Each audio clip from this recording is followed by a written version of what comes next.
ভোলার লালমোহন পৌর শহরে যাত্রীবাহী বাস ও অটোরিকশার মুখোমুখি সংঘর্ষের ঘটনা ঘটেছে। এতে অটোরিকশা চালকসহ আরও 4 যাত্রী আহত হন। সোমবার বিকালে লালমোহন পৌর ভবন সংলগ্ন শামসুল উলুম কওমি মাদ্রাসা এলাকার ভোলা টু চরফ্যাশন আঞ্চলিক মহাসড়কে এ দুর্ঘটনা ঘটে। এ সময় উত্তেজিত জনতা যাত্রীবাহী বাসটি ভাঙচুর করে। প্রত্যক্ষদর্শীরা জানান, বিকালের দিকে ভোলা বাস মালিক সমিতির একটি বাস চরফ্যাশনের উদ্দেশ্যে যাচ্ছিল। এ সময় সড়কের পাশে দাঁড়িয়ে থাকা ট্রাক অতিক্রম করার সময় বাসের সামনে পড়ে বিপরীত দিক থেকে আসা একটি অটোরিকশা। এ সময় বাসটি নিয়ন্ত্রণ হারিয়ে অটোরিকশাটিকে ধাক্কা দেয়।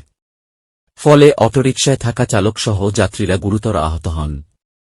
পরে স্থানীয়রা আহতদের উদ্ধার করে লালমোহন উপজেলা স্বাস্থ্য কমপ্লেক্সে নিয়ে যান।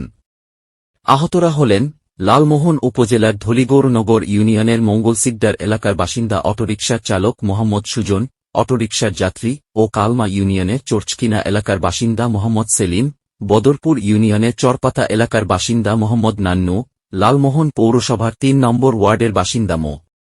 রাজ্জাক এবং পাবনা সদরের বাসিন্দা মোহাম্মদ আলাল। এদের মধ্যে সুজন ও সেলিমের অবস্থা আশঙ্কাজনক হওয়ায় তাদেরকে উন্নত চিকিৎসার ভোলার জন্য প্রেরণ করা হয়েছে। লালমোহন থানার officer in charge OC S M Mahbub ul Alam বলেন, খবর পেয়ে পুলিশ ঘটনাস্থলে গিয়ে পরিস্থিতি স্বাভাবিক করে।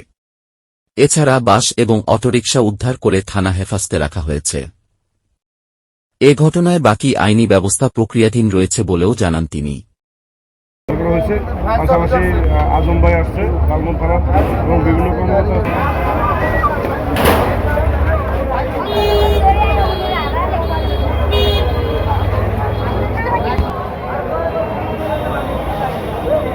যাও বেশি কারাও বেশি কারা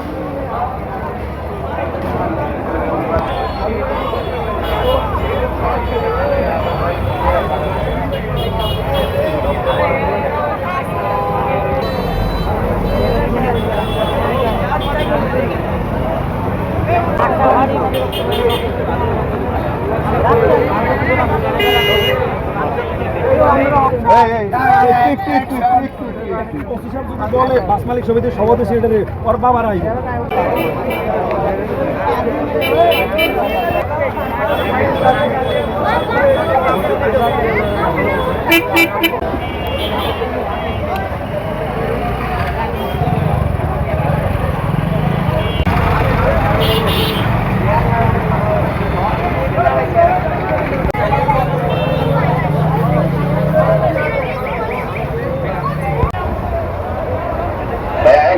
পশ্চিমে যান, পশ্চিম থেকে যান, পশ্চিমে যান, পশ্চিম থেকে